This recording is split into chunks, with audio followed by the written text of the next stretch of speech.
Welcome back to the Wallace Farm and Sawmill, but we're not at the Wallace Farm and Sawmill. Got some exciting news for you guys this morning. We've been driving since about 4:30, 4:45 this morning, and it's 10 o'clock. So we've been driving about 4.5 hours-ish right now. A long time. Long time, and we're about to arrive at our destination. So we're gonna take you guys, show you some cool stuff today. It's a surprise. Stay tuned, and we'll show you where we go.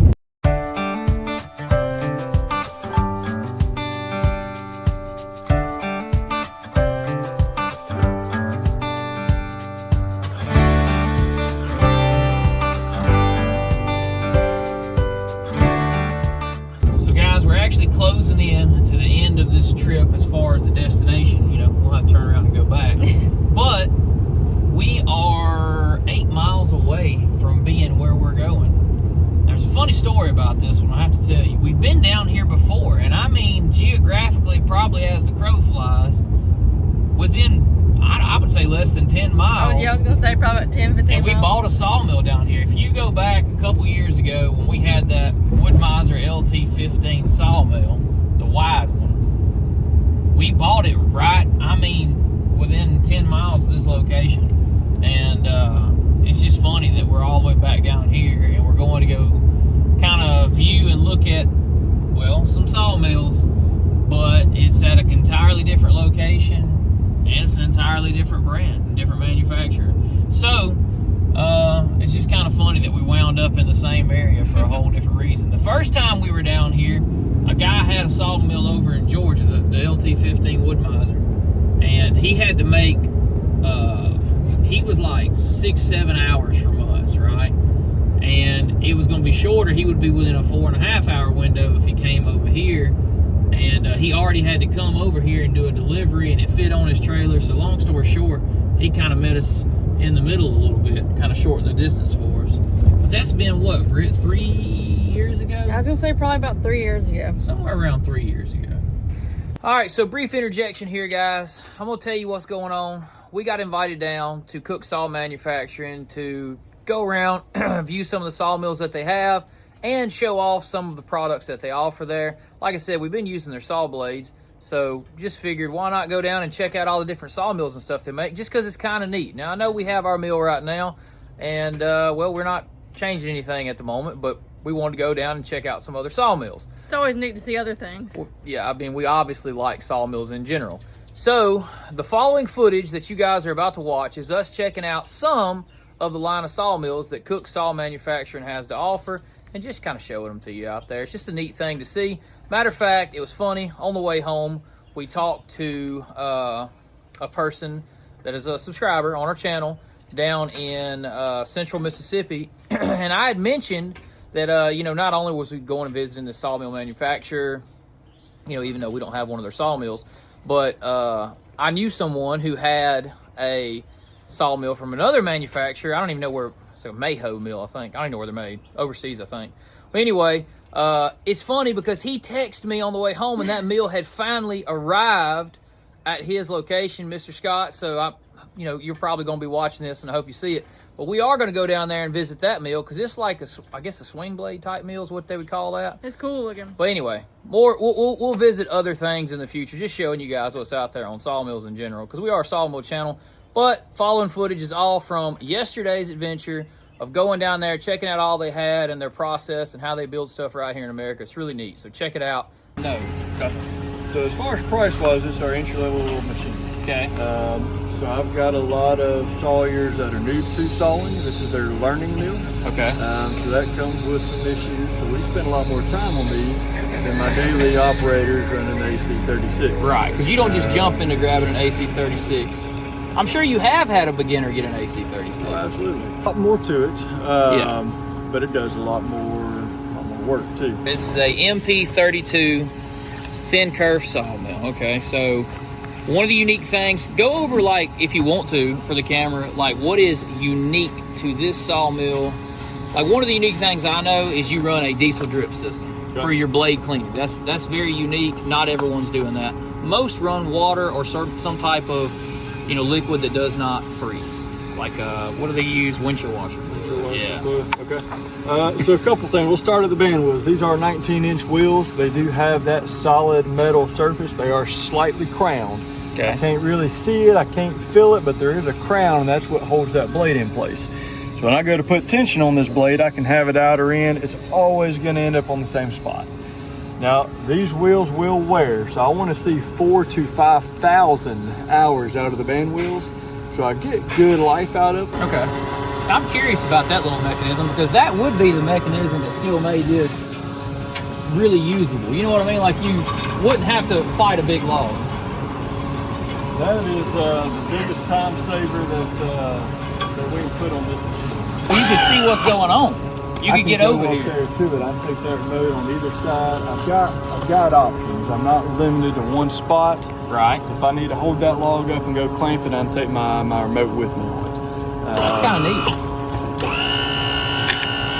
But all the heavy lifting, all the hard work is taken away from it.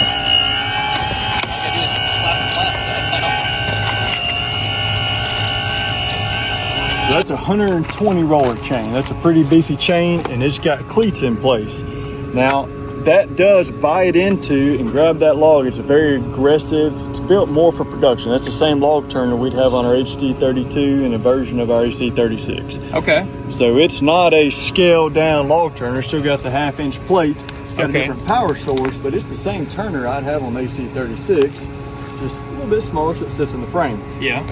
But same parts, same chain. So it's built for production. I line it up flush.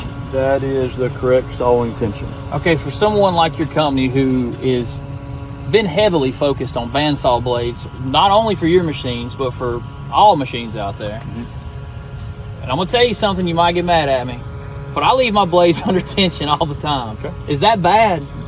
Because like I literally will put it on 3,000, saw 3 logs, and go to the house, and I'll see it the next day. And I didn't know if it was like terrible, but I am bad about just leaving it. I don't detension it every time I leave the sawmill. You're not hurting the blade one bit. Okay. I've got steel wheels. Okay. If I leave those belts under tension, that's a chunk in that belt. Gotcha, you're creating a flat. Putting a flat spot in it. Okay. That's your biggest concern So, with your belts. On camera, you would say that you would recommend they detension it. In most situations, you should detension it. You should. It's a good practice, good habit. I know for a fact we are not hurting anything by detensioning that blade. Okay. Good practice. That's a very smart way to put that. I'm not hurting it by detensioning. On our machine, if I forget, I'm not getting out in the middle of the night to go untension. Because you have steel on steel band wheels. If I had belts in those wheels and they're constantly under tension overnight, when I start out the next day, that belt's going to have a little bit of a flat spot in it. Naturally, because you're compressing rubber. That's the concern. So we're going to show guys how we take the blade off and the accessibility of this saw blade on this particular model.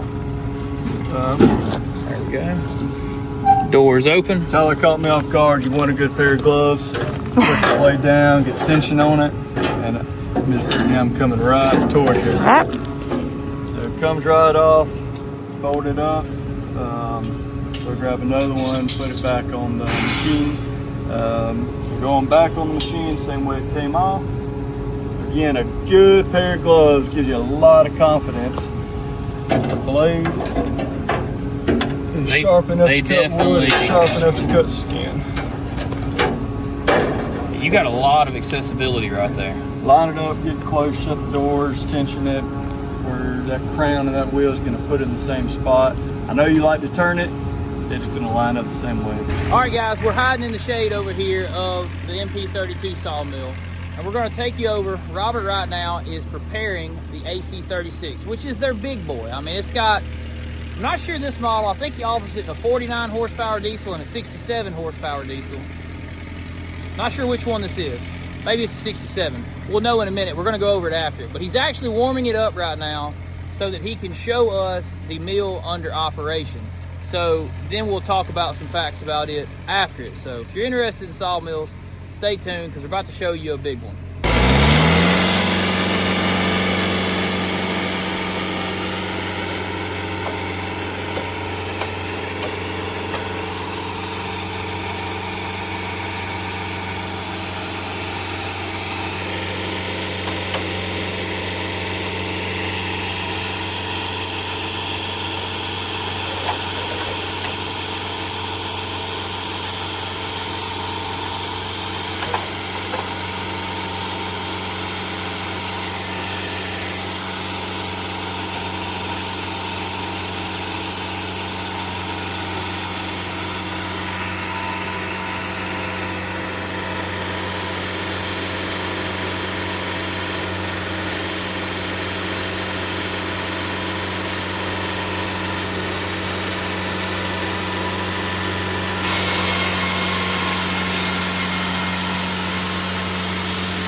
right, so we're about to saw with the MP32. We just seen the big boy absolutely eat through a log, which his cut speed was surprising. And Robert was telling us that this is the lower engine option of the 49 horse. They offer it in a 67 horsepower.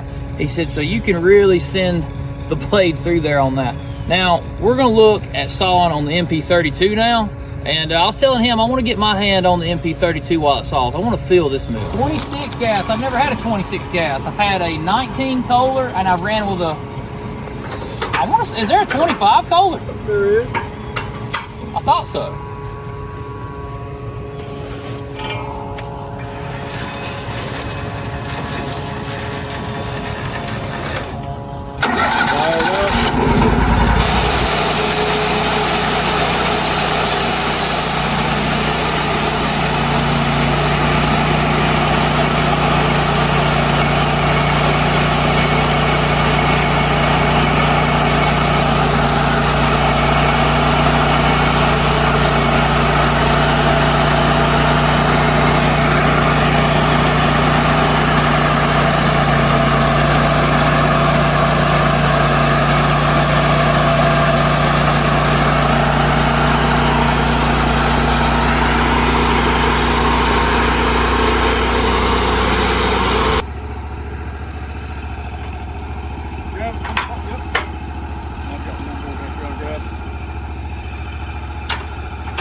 So we're coming down to an end. We're gonna try a couple more cuts here. We're gonna go put a fresh blade on here to give it that extra sharpness. But anyway, we did hit a nail. We did hit a nail. Of course, we come here and hit a nail. Funny enough, we brought the proverbial metal, even though we didn't bring the log. But Robert was telling us they just get junk logs to test the mill on. Junk in the sense that they're not buying, you know, the high-end grade logs to test sawmills on. So occasionally you're going to run into a nail every now and then. And the best way to find a nail, guys, if you didn't know, is to use a brand new saw blade, because it will always find a nail. But we're gonna throw a new blade on here. We're gonna try to make one of them slick, fast, thin cuts, show you guys like the capabilities of it. And then we're gonna get out of this heat, Britt. What you think? I'm ready for it. You know what, guys? We got the week ahead down here in the south. It's actually looking like a big, cool snap coming our way after some rain over the weekend, at least our way back up in North Mississippi. So I'm there for it. I'm waiting for it. There is a day next week, Brittany, that it is a high of 70 degrees. Well, I cannot wait. Yeah, well, I know her, and I know her and the weather. If it's 70 outside, she's gonna think it is freezing. So. Oh yeah. I'll probably have my flannel on. But... Oh man, it's gonna be in the 40s though at night, which is really cool for us down here in the south.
Good blade makes a lot of difference.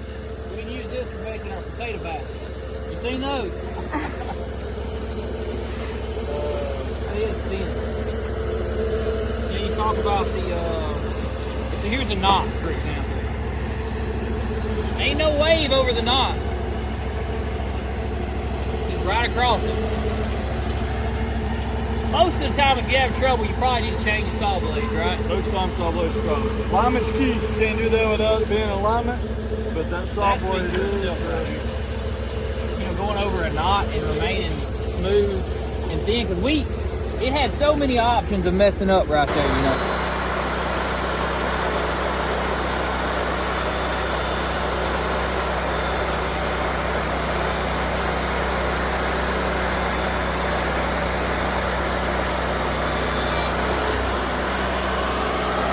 Yeah. So that piece right there, let's see how long it is. I like this. This is fun. Southern yellow pine. Southern yellow pine. We're cheating already. 7.5 inches wide. And 10 foot 9 inches long. 10 foot 9 inches long, 7.5 inches wide. 7.5 inches wide. 1.25 blade, 26.5 horsepower. 8 seconds. 8 seconds. 7 seconds. All right. 8 seconds. That's what the bull does, right? We're gonna put the timer on him as soon as the blade touches log, and then we're gonna say 8 seconds to the end. Blade hitting the wood, blade exiting the wood. Blade hitting to blade exit. Let's see if we can make. Let's see if we can make. 8 seconds. 8 seconds. All right. Get everything where you want it. I'm gonna be watching. We'll get a view back here so we can get the time right when it hits.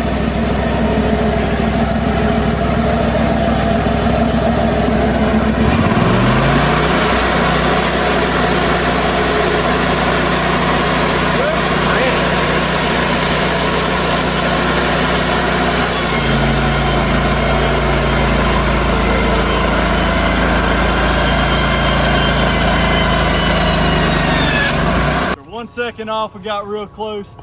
But pulling off, if we put a straight edge on there, we can't just cut fast, we got to cut right.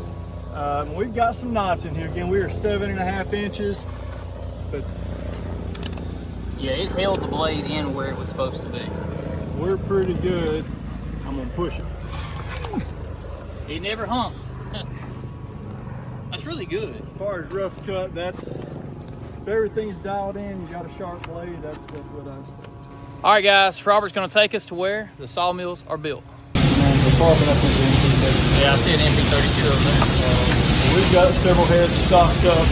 He's building all the heads, so these shelves are stocked with parts. He's got a few covers and whatnot. So he's literally building those heads right now. Yeah, so all this metal on the shelf will look like that saw head. He builds heads, start to finish. He's pulling metal off the shelf to finished product right here. And I've got 2 guys working on frames. Okay. And then I've got a team in the machine shop. So there's a whole lot that goes on in the machine shop. We're bringing raw steel in, Right. stocking the shelves.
We're getting ready to head out. We've enjoyed our overview of everything here at Cook Saw Manufacturing. One of the things that me and Robert was discussing earlier was they are a custom sawmill company. For example, behind us, you see this really big, very deep throat with over 20 inches of cut above the blade. So if you was into quarter sawing, you really would enjoy this machine right here. That's one of the things that here at Cook Saw Manufacturing they've got, I guess in spades, is the custom. They'll build it how you want it. Thank you for letting us come Absolutely. out Appreciate you and coming. seeing what you got and sawing on the MP32. I've been watching it online and I was like, I want to see how that saws in real life. So it was really fun. We appreciate it. Appreciate y'all coming out. All right, guys, we are winding this one down. I don't know if you knew or not, but we spent 9 hours driving yesterday and 3 or 4 hours there. So I think from the time we left to the time we arrived back at the sawmill here, I think we spent about 14, 15 hours. So it was a pretty tiring day, but we got it done. And we had fun going down there and just showing all the different sawmills and just, you know, seeing different stuff in the sawmill world was really nice. And we plan to do stuff like that in the future. So anyway, guys, that's going to do it for this particular video. If you guys are interested in any more content like this, just like, comment, and subscribe. Check out the links in the description below. There is our Instagram and our Patreon and all those things. Appreciate it if you check those out. But until next time, See ya.